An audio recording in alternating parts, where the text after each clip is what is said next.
if the United States pursued a policy of strength using its military and economic advantages against Russia to stop the war. We can make it absolutely clear to Putin that one, he cannot go farther in Ukraine because he doesn't have the military means, and two, that his economy will be greatly at risk. It's already doddering. Senior government officials in Eastern Europe have reacted with scepticism made by comments from Vladimir Putin following that summit in Alaska. Whilst saying he was interested in ending the conflict, Vladimir Putin said the primary causes of the conflict needed to be, quotes, eliminated for that to happen, adding that the situation in Ukraine had to do with fundamental threats to Russia's security. Now, this is as Trump flies back to the US and waits to welcome President Volodymyr Zelensky of Ukraine on Monday. So where does this all leave the United States president? Has he been outmaneuvered by Putin, and are Ukraine and Russia one iota closer to a peace deal? Let's get the United States perspective. I'm joined by John Herbst, who's the former US ambassador to Ukraine. Welcome, John. My pleasure to be with you. Thanks for having me. Well, thanks for coming on. Any positives for you from what came out of that summit? There's one positive.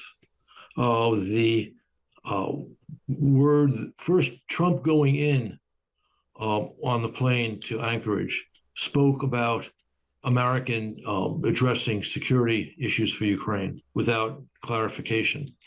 And then reports coming from Trump's phone call with European leaders that there could be something like an NATO-like security guarantee for Ukraine. Now, that's still sufficiently general to not mean too much. But you invoke NATO-like, and people immediately think of Article 5, which is a really strong security guarantee. Yes, which we ought to explain, just in case anyone hasn't come across it before. It means that if any one country is attacked, then all countries will come to aid the defense of that country. Right. So that to me is a positive. The notion that Trump, in some fashion, endorses or goes along with Putin's demand for Ukrainian territory he does not currently control, to my mind, is not helpful, and that's being diplomatic. Yeah, I mean, we discussed this a little bit earlier with Dr. Neil Melvin from RUSI, the fact that the dial appears to have shifted from Ukraine defending all its territory at all costs to a tacit acceptance that there is going to have to be some kind of acceptance that Russia is not moving backwards from the land that it's already gained.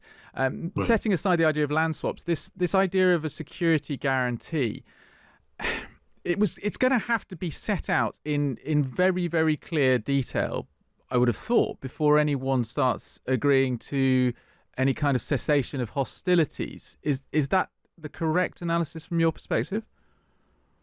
I think that's certainly preferable, but in an imperfect world, it's conceivable to imagine other sequences. Go on. But look, if you're dealing with Trump's approach to this, he said for many, many months, even before he returned to the White House, that he saw a compromise requiring Ukraine conceding some territory, although he never said about anything other than a de facto basis. De jure would be over the top, would be dreadful for many reasons.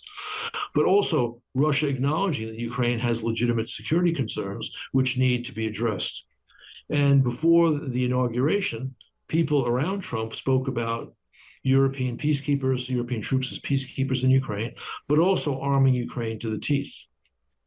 I always felt that could be the basis for sufficient security guarantees, because the Europeans would not go in to do that unless A, they had American logistical support, B, American intelligence, and C, the tough issue, American backing if the Russians got nasty.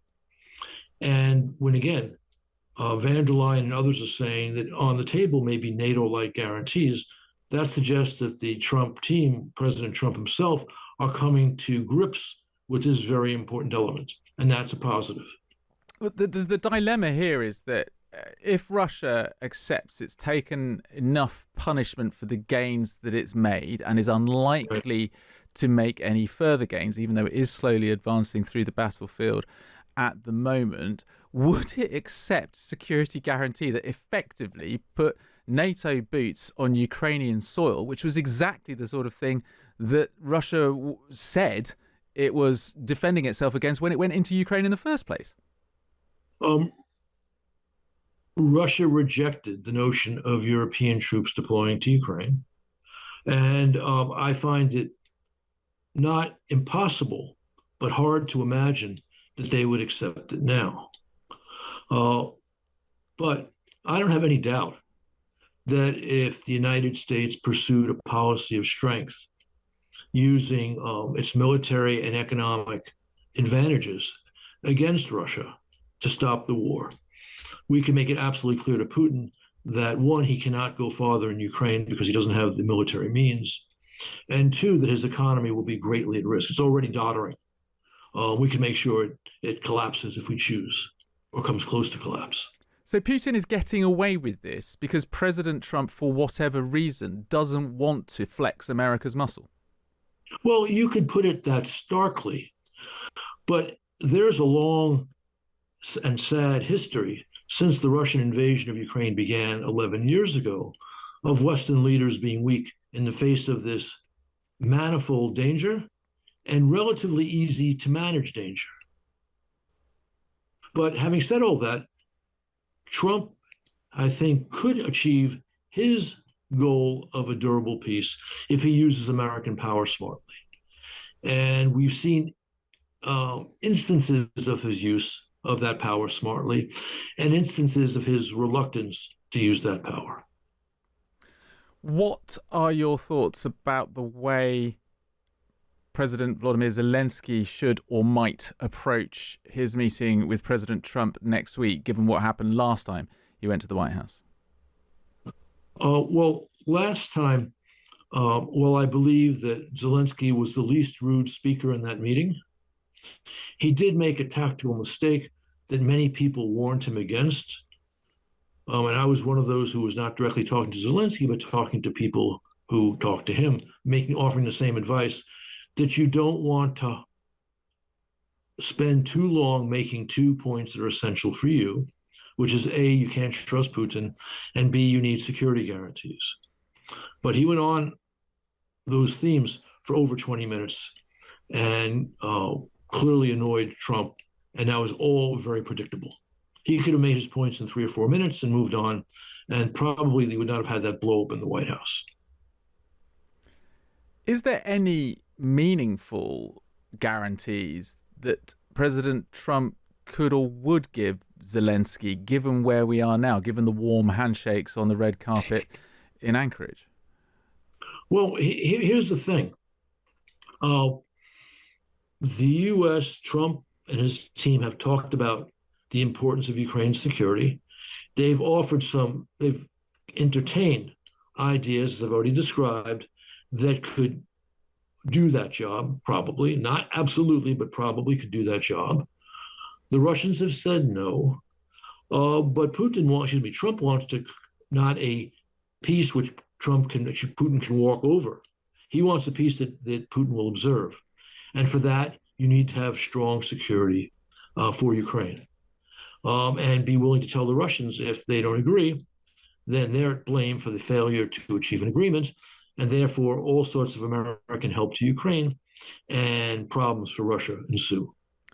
Isn't the obvious fact that we've got to wrestle with is that Putin will not rest until he has done his level best to extend Russia's borders to that of the equivalent of the old United Soviet Republic, or thereabouts. That is his stated ambition. That's what he's written essays about. That's what he's angry about, the fact that the Soviet Republic collapsed in the way it did, and that everything that he does is through that lens, and he cannot be trusted, whatever guarantees he might put in place. I agree with you, and I've said something like that many times. But if there is a determined West, and that requires the United States, given especially our military power, that does not want that to happen, it won't happen. And Trump fancies himself a peacemaker. He fancies himself a Nobel laureate. If he brokers a deal which leads to a stable peace, he would deserve a Nobel. You don't get that way by muscling the victim to make compromises which make it easier for Putin to take all of Ukraine a little bit later. John, thank you for your analysis. Appreciate it. It's John Herbst, former US ambassador to Ukraine, speaking on Times Radio.